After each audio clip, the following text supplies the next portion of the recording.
거짓 없는 믿음이 주는 강력함이란 제목으로 하나님 말씀 증거하도록 하겠습니다. 전서 2장 1절을 보면은 네 가지 기도 얘기했죠. 간구, 기도, 도고, 감사. 그중에 네 번째 감사 중에 이거 내가 준 이유는 기도를 많이 하자고, 깊이 하자고 이렇게 세분했다 그랬죠. 네 번째 감사의 특징이 뭐였습니까? 뭐 여러 가지 설명이 있었지만 그 중에 사도 바울만의 독특성은 사람 때문에 감사했다고. 우리 보통 사건 때문에 감사하지 않습니까? 뭐 합격했다, 승진했다, 뭐 잘됐다 이럴 때 감사하는데 바울의 감사를 보면요, 이렇게 사건 때문에 감사한 거가 거의 잘 보이지 않아요. 다 사람입니다, 사람. 빌립보서 1장 3절에도 사람 때문에 감사했다 그러고, 오늘도 3절 보면은 너를 생각할 때마다 감사한다 그러잖아요. 3절 한번 읽겠습니다. 시작. 내가 밤낮 간구하는 가운데 쉬지 않고 너를 생각하며 청결한 양심으로 조상적부터 섬겨오는 하나님께 감사하고. 그러니까 디모데 때문에 감사한다 이런 얘기죠. 여기 사기라 그러죠. 기억한다, 그래서 기도한다, 그래서 기대한다, 그래서 감사가 기쁨이죠. 기뻐한다. 일부러 딴 겁니다. 기억, 기도, 기대, 기쁨. 그래서 내가 너를 볼 때마다 정말 감사하고 기쁨이 넘친다 이렇게 고백하고 있다는 것입니다. 디모데는 매력 있는 사람이었습니다. 누가 매력이 있습니까? 믿음의 향기가 있는 사람들이 매력이 있는 건데, 매력 있는 사람들 성경에서는 하나님의 사람 그러잖아요. 너 하나님의 사람아. 그러니까 이게 진짜 신앙의 매력이 있어야 된다는 것입니다. 하나님께서 우리를 한 사람 한 사람 다 매력 있는 사람, 멋진 사람을 만드셨습니다. 에베소서 2장 10절 보니까 우리는 그가 만드신 바다. 그가 만드신 바, 이게 단어가 나눠져 있지만 포이에마라고 헬라어는 한 단어입니다. 그래서 제가 뭐 여러 번 강조했죠. 걸작품이라고. 영어 성경 보면 마스터피스라고 돼 있고, 뭐 그런 얘기 들어봤죠. 상품이 아니라 작품으로 만들었다고.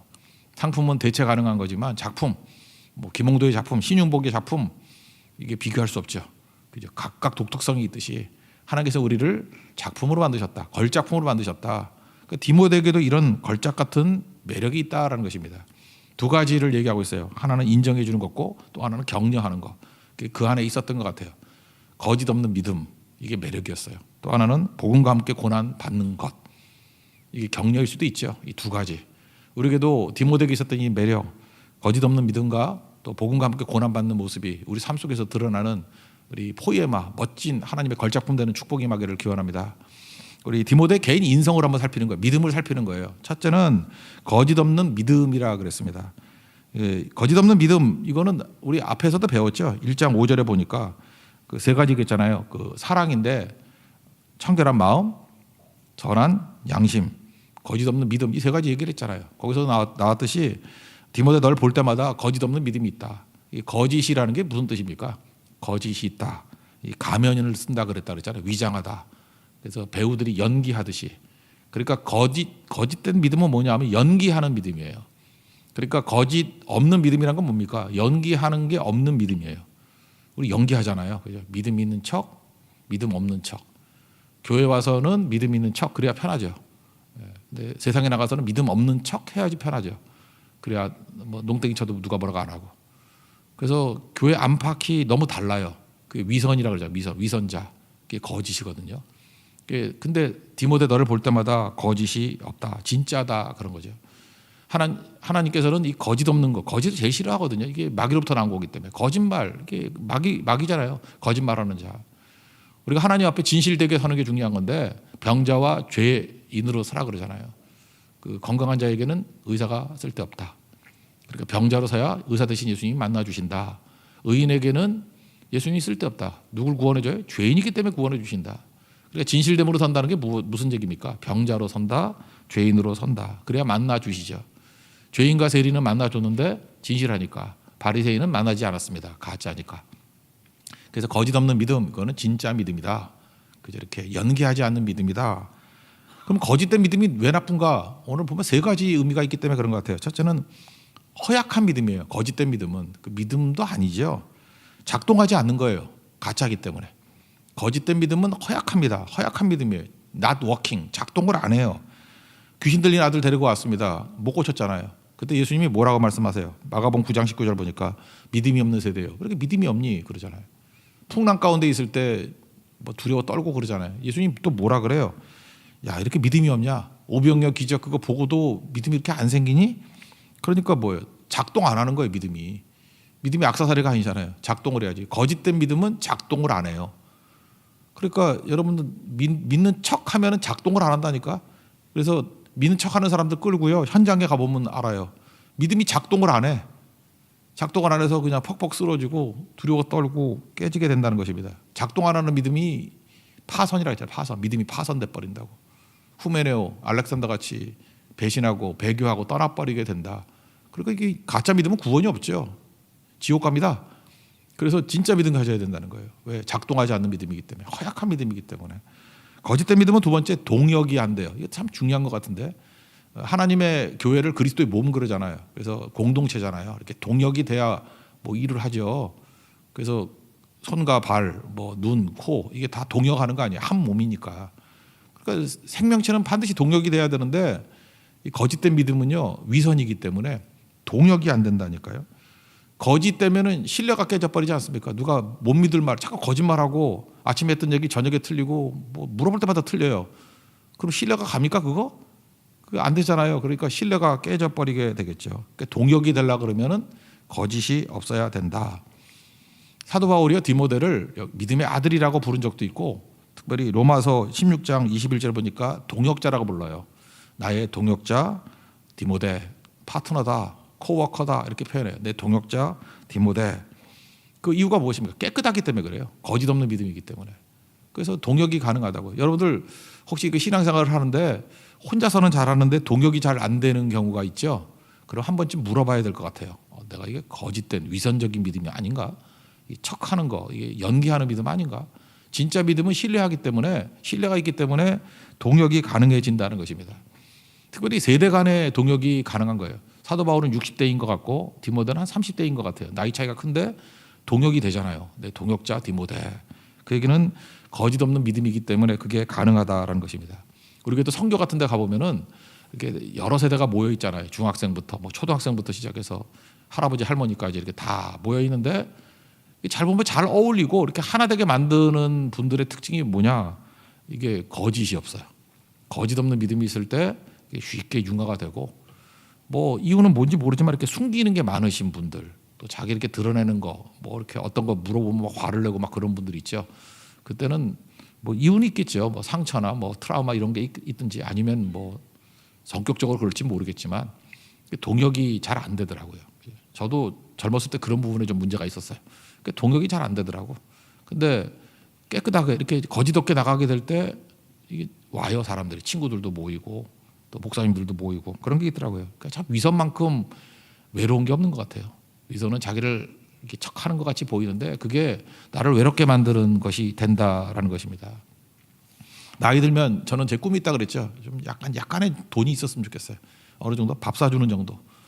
그래야 좋죠. 뭐 젊은 사람한테 가서 짐 되지 않고 그래서 밥 사줄 정도로. 그래서 나이가 들면 돈이 인격이다. 제가 그런 얘기예요. 뭐 딴 뜻이 아니라 이렇게 좀 더 베풀 수 있는 거. 근데 이건 시작일 뿐이에요. 밥 사준다고 누가 같이 있나? 밥도 한두 번이지. 요즘에 우리가 뭐 그렇게 없는 시대가 아니잖아요. 중요한 게 무엇입니까? 거짓 없는 믿음이 있어야만 동역이 가능하다는 거예요. 특별히 나이 들면서 느끼는 게 그거예요. 이게 위선해가지고는 안 되겠구나. 거짓 없는 모습이 있어야지 동역이 가능하다. 그래서 디모데는 거짓 없는 믿음이기 때문에 동역이 된 것 같아요. 제일 골치 아픈 교회가 에베소 교회였는데 에베소 교회에 왜 디모데를 남겨놨을까? 거짓 없는 믿음이 있기 때문에 거기 막 4분 5일 교회거든요. 근데 이게 동역이 가능한 지도자를 보낸 거죠. 왜? 너는 거짓 없는 믿음이 있기 때문에 그렇다. 그리고 세 번째는 거짓이 없으면요 이게 전승이 가능하다니까요. 동역도 가능하고 이렇게 복음이 전달이 되는 것입니다. 우리 5절 한번 읽겠습니다. 시작. 이는 내 속에 거짓이 없는 믿음이 있음을 생각함이라. 이 믿음은 먼저 내 외조모 로이스와 내 어머니 유니게 속에 있더니 내 속에도 있는 줄을 확신하니라. 제가 성경을 봤을 때 외할머니 이름 나온 게 여기 처음인 것 같아요. 우리 외할머니 여러분들 뭐 이름 모르잖아요. 근데 디모데 외할머니 이름이 뭐예요? 나오죠. 로이스라고. 엄마 이름은 저로 많이 나오죠. 엄마야 나오죠. 외할머니 이름까지 나온 게 여기 나와요. 제가 볼 때 유일해요. 왜 그래요? 이 거짓 없는 믿음이 있으니까 전승이 되는 거예요. 그 부모부터 거짓 없는 믿음이 이렇게 로이스에서 유니게에서 디모데로 이렇게 전승이 된 것 같다고요. 가짜는 전승이 안 됩니다. 여러분 내 믿음이 진짜가 아니면요 자녀에게 믿음이 전승이 안 돼요. 근데 진짜는 전승이 된다고. 이렇게 대를 이어서 계속. 지금도 보면은 어떤 가정들 보면은 진짜 믿음인 분들 참 부러워요. 야, 어쩌면 저렇게 믿음의 DNA가 할아버지 때 아버지로, 아버지 때 또 자녀에게로 이렇게 전승이 돼요. 그래서 딱 보면 알겠어. 저 집안의 저게 전통이라는 거. 좋은 의미예요. 트래디션. 이게 좋은 전통이 있구나. 믿음의 DNA가 이렇게 전수가 되는구나. 제가 어떤 어머니하고 딸을 알고 있는데 그 어머니가 되게 신중하신 분이에요. 말 함부로 안 하고 참 신중해요. 그리고 친화력이 뛰어나요. 어딜 가든지 이렇게 항상 밝게 웃고 친화력이 뛰어나고 그리고 성실해요. 한번 뭘 맡으면은 뭐 이렇게 흔들림이 없어요. 근데 그 따님을 보니까 똑같아요. 야, 저게 전승이 되는구나. 저렇게 거짓 없는 믿음은 전승이 되는구나. 그대로 가는구나. 참 보기 좋더라고요. 그리고 또 저도 돌아보게 되죠. 나도 거짓 없는 믿음이 돼야지 이게 전승이 되지. 나쁜 거를 전승할 수는 없잖아요. 전승이 안 돼, 가짜는. 그러니까 전승이 되는 그런 믿음, 그게 되게 중요한 거겠죠. 그래서 거짓 없는 믿음 가져요. 거짓 되면은요, 온통 문제 투성이가 될 수밖에 없다라는 것입니다. 그러면 이 거짓 있는 것들을 이게 회복시키는 길이 뭐냐? 그게 눈물이거든요. 오늘 눈물을 얘기하고 있어요. 눈물은 이게 거짓은 더러운 거잖아요. 그러니까 씻어내는 힘이 있다. 그런 거죠. 4절을 읽겠습니다. 시작. 내 눈물을 생각하여 너 보기를 원하면 내 기쁨이 가득하게 하려 함이니. 우리가 웁니다. 눈물을 흘리는데 왜 눈물이냐? 어떤 때는 아파서, 또 어떤 때는 억울해서도 울죠. 진짜 억울해. 그렇지만 다양한 이유가 있지만 눈물은 대부분은 진실함이죠. 울면서 악어의 눈물도 있지만, 그래서 난 그런 사람은 진짜 나쁜 사람이 생각하는데 거짓말하면서 우는 거, 울면서 거짓말하는 것, 참 그것 은사죠. 악한 은사인데, 근데 대부분은 눈물은 진실되게 보이죠. 진실입니다, 진실. 그래서 겸손함과 진실. 그래서 디모데에게 눈물이 있었어요. 그렇기 때문에 거짓 없는 믿음인지도 모르겠어요. 눈물로 씻어주는 거죠. 그래서 눈물을 많이 흘리면 우리 그 정화작용이라고 있잖아요. 카타르시스라고. 눈물을 많이 흘리면 깨끗해져요. 저는 오늘 아침에도 기도했습니다. 우리 새교회에 하나님께서 눈물을 주시옵소서. 예배 때마다, 기도 때마다 눈물이 막 펑펑 쏟아져 나왔으면 좋겠어요. 그러면 깨끗해진다고요. 깨끗해진다고. 우리 팔복 가운데도 그런 거 있죠. 마음이 청결한 자 복이 있다고. 마음이 왜 청결해졌죠? 그 눈물 때문에 그런 것 같아요. 하나님을 본다고. 눈이 밝아지니까. 마음이 깨끗해지면 이렇게 눈물을 흘려서 깨끗하게 씻어내면은 하나님을 본대요. 눈이 밝아진다. 산상수훈에도 그런 거 있죠. 눈이 몸의 등불인데 눈이 성하면 이게 헬라어 원어를 보면은 싱글 포커스예요. 포커스가 하나이면 이렇게 밝아진다는 거예요. 그러니까 예수님만 바라보는 한 가지 시각, 그러면 눈이 밝아지는 거예요. 그러면 눈이 밝아진다. 눈이 나쁘다라는 건 뭐냐면 시력이 나쁘다 그런 것도 있지만 여기에 원어 뜻을 보면 더블 포커스, 사시라 그러죠. 이렇게 양쪽을 보는 거. 하나님도 보고 세상도 보고. 그게 위선 아니에요. 거짓된 거 아니에요. 그러면 눈이 나쁘다, 어둡다, 어두워진다. 그게 거짓은 어두운 거죠. 그리고 주님만 바라보는 한 가지만 바라보는 시선, 나의 모든 시선을 주님께 돌리고 그러면 거기에 눈물과 똑같은 효과가 나도 깨끗해집니다. 그럼 하나님을 보게 된다. 눈물을 주시옵소서. 그 회복이 있는 종 되길 바랍니다. 사도 바울 그러면 여러분 이미지가 어떻습니까? 저는 얼핏 볼 때 이미지가 좀 강성 이미지, 곳곳한 이미지인 것 같아요. 이제 옳은 말만 하는 것 같이 보이고. 근데 밀레도에서 사도행전 20장 보면은 에베소 장로들과, 밀레도는 에베소에서 우리 서울과 인천 같은데요. 에베소에 있는 항구 도시예요. 거기서 예루살렘을 갈라 그럴 때 밀레도까지 장로들이 왔어요. 거기서 헤어질 때 했던 얘기들이 있죠. 31절 보니까 3년 동안 내가 에베소에 3년 동안 사역을 했는데 지금 에베소가 얼마나 애정이 있었는지 여기 디모데를 사역자를 보냈던 데잖아요. 에베소 3년 밤낮 쉬지 않고 눈물로 훈계하던 것을 기억하라. 사도 바울은 눈물로 사역했습니다. 자기 본받아야 되겠죠. 눈물로. 진실됨이죠. 거짓 없는 사역을 했다 그런 얘기 아니에요. 그러고 난 다음에 이제 예루살렘에 올라가면 내가 다시는 못 올 것 같다. 죽을 것 같다. 죽을 수도 있다. 뭐 그러면서 목숨 걸고 예루살렘에 올라가지 않습니까? 그러면서 장로들과 함께 크게 울면서 목을 안고 입을 맞추고 기도하면서 울었다. 그런 얘기가 나와요. 그리고 작별에 보냈다고. 그 사도행전 20장이 너무 아름답습니다. 그죠? 작별하는, 눈물로 작별하는 모습. 그 눈물은요 깨끗하게 만드는 데지만 이게 연결시키는 능력이 있어요. 아까 거짓 없을 때 전승이 된다 그러잖아요. 이게 복음도 전승이 될 뿐만 아니라 하나 되게 만드는 능력이 있다고. 그래서 눈물이 있어야 됩니다. 그래야 거짓이 사라지고 진실되고 하나님과 연결이 되고요. 하나님을 볼 수 있고 또 사람과 사람을 하나 되게 만들 수 있는 이렇게 동역하게 만드는 힘이 있다는 것입니다. 하나님 앞에서 우리 하나 되게 만드는 힘만큼 중요한 게 어디 있겠습니까? 예수님이 대제사장의 기도를 통해서 하나 되게 하옵소서. 그 파워가 어디에 있어요? 깨끗함에 있다는 거예요. 거짓 없음. 마귀는 하나 되는 걸 깨기 위해서 뭘 주느냐? 제가 거짓을 집어넣는 거예요. 거짓을. 그러면은 아무것도 못합니다. 우리 디모데의 매력 첫 번째, 우리 개개인, 우리 교회에 하나님 거짓 없는 믿음을 주옵소서. 그 믿음이 우리 가운데 임하고 역사하는 축복이 임하기를 기원합니다. 그 다음에 두 번째는 복음과 함께 고난을 받으라. 이건 격려일 수도 있고 디모데의 모습이기도 하다는 것입니다. 어제 그 요한복음 6장 22절부터 40절까지 예수님이 나는 뭐 이렇게 에고 에이미 시리즈가 있잖아요. 생명의 떡이다라고 말하는 부분이에요. 쉽지 않거든요. 생명의 떡이다. 사도 바울은요 이렇게 논리적이기 때문에 법적 용어 같은 걸 많이 썼어요. 그래서 믿으라. 그래서 이게 믿으면 전가된다. 이걸 이제 싱크로나이 동기화라 그랬죠. 이렇게 전가된다. 이런 용어. 그래서 우리는 모르겠어요. 우리도 이렇게 교육을 많이 받아서 그런지 모르지만 로마서적인 표현이 더 이해가 쉬울 수 있어요. 믿으라. 그러면 그게 더 좋은 것 같아요. 전가된다. 동기화된다. 싱크로나이즈 된다. 휴대폰 AB가 동기화시키면 똑같이 돼버리잖아요. 그죠? 아이폰 같은 거 뭐 삼성포 같은 거 이렇게 똑같이 돼버리잖아요.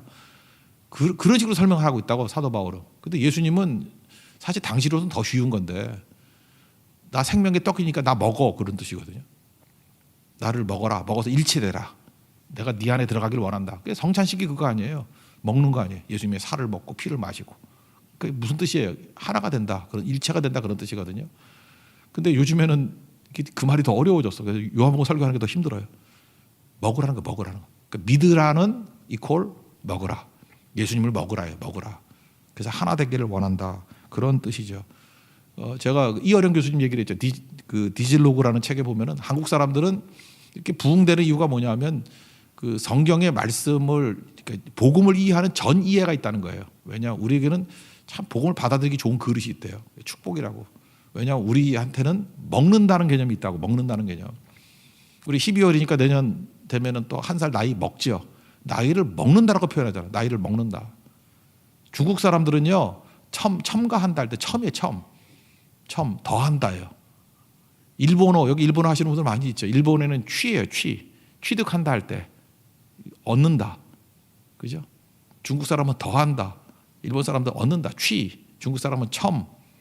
한국 사람은 식이에요. 먹는다. 나이를 막 먹어요. 그래서 먹기 때문에 나이하고 나하고 일치가 되는 거예요.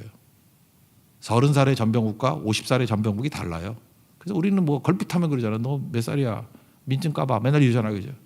그러니까 나이가 인격이에요. 나이가. 나이를 먹는 거예요. 먹어서 나이하고 나하고 일체가 된 거예요. 나이 없는 나는 존재하지 않아요. 그래서 항상 확인하고 싶은 게 뭐냐면 몇 살인지를 확인하고 싶은 거예요. 그죠? 몇 살이야? 그리고 충격받죠. 뭐 39에서 40살 되고 49에서 50살 되고 할 때 막 충격받아. 먹기 때문에. 이제 10단위로 먹기 때문에. 그래서 충격받는 거죠. 뭐 그런 것들이 있다라는 것입니다. 근데 우리는 그래서 성경을 이해하기 편한 거죠. 마음도 먹잖아요. 마음 먹는다. 그러니까 예수님 마음을 먹으면 예수님 마음이 내게 되는 거죠.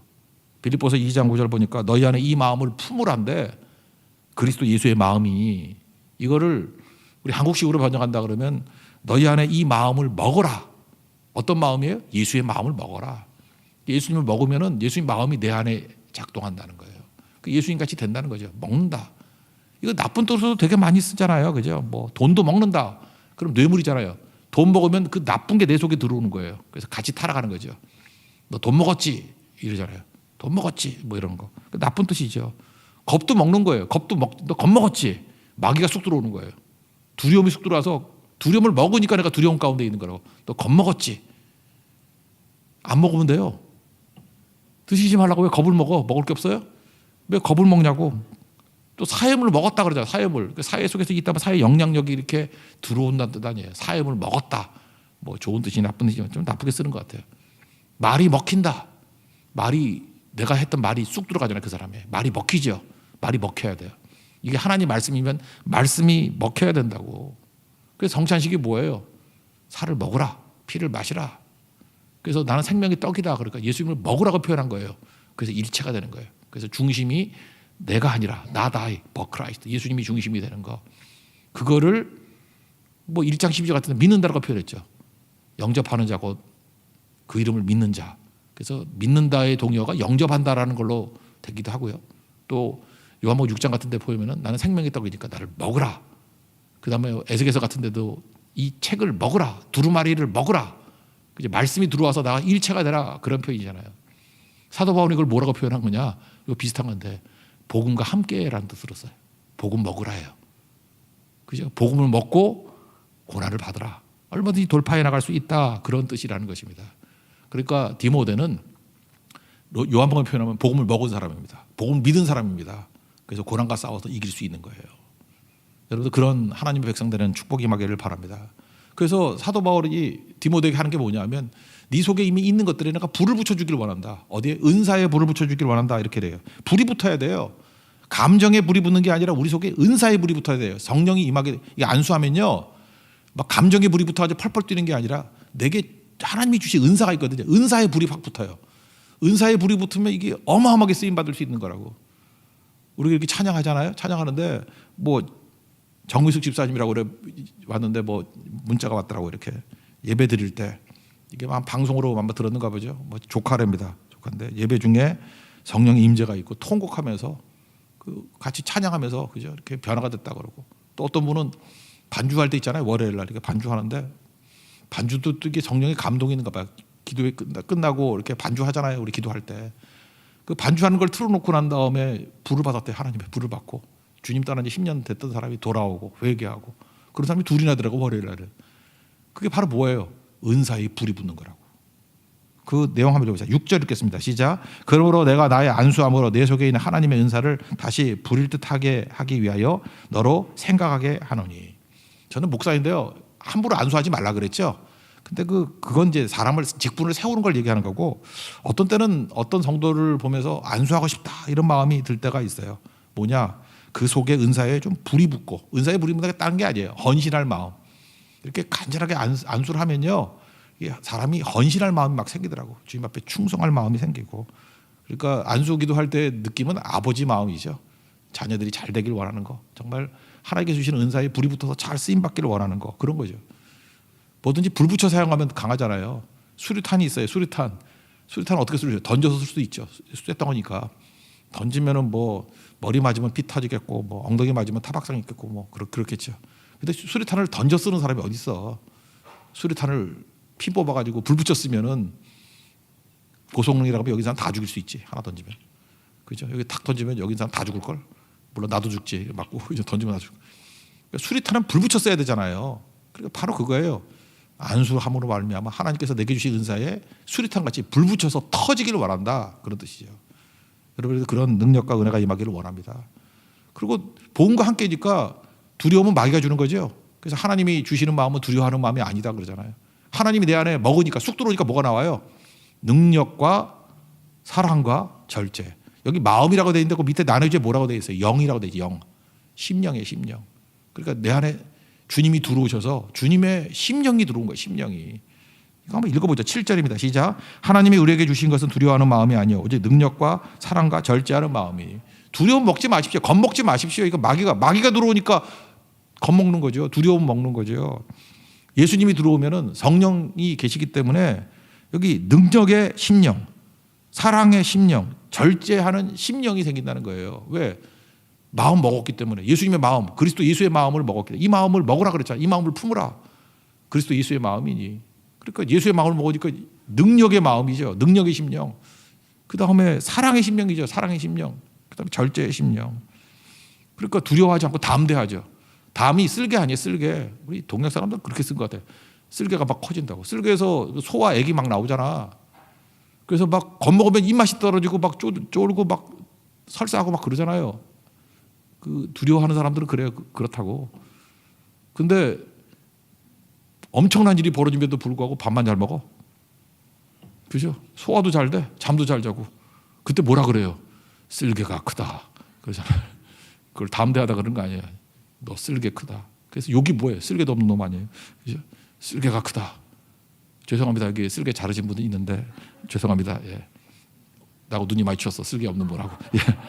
그 뜻이 아니고 쓸 게 없어도 그분은 예수 안에서 담대하신 분이니까 이게 되게 중요하다고 생각을 합니다. 요한일서 4장 18절 보니까 사랑 안에 두려움이 없고 온전한 사랑이 두려움을 내어 쫓나니 예수 마음 먹으면요 두려움을 쫓아내버립니다. 이 마귀니까 마귀를 쫓아내버리고 예수를 먹고 예수의 믿음으로 가득 찬 하나님의 거룩한 종 되기를 바랍니다. 그러니까 두려워하는 마음이 없고 부끄러워하는 마음이 없어요. 그리고 담대함으로 이번 주제지요. 복음과 함께 고난을 받는다. 그러니까 모든 고난이 온다 할지라도 복음으로 받는다는 거예요. 예수와 함께 받는다는 거예요. 그러니까 다 이긴다는 거죠. 예수와 함께라면 못할 게 하나도 없죠. 능히 감당할 수 있다. 8절 읽겠습니다. 시작. 그러므로 너는 내가 우리 주를 증언함과 또는 주를 위하여 갇힌 자 된 나를 부끄러워하지 말고 오직 하나님의 능력을 따라 복음과 함께 고난을 받으라. 우리 디모데 이런 믿음의 아름다운 인성 배워야 됩니다. 거짓 없는 믿음 우리 가운데 임하기를 원합니다. 복음과 함께 예수와 함께 예수를 먹고 고난 받는 고난을 이길 수 있는 능력이 종되는 축복이 임하기를 기원합니다. 자리에서 일어나겠습니다. 내 영혼은 안전합니다. 우리 다시 한번 찬양합시다.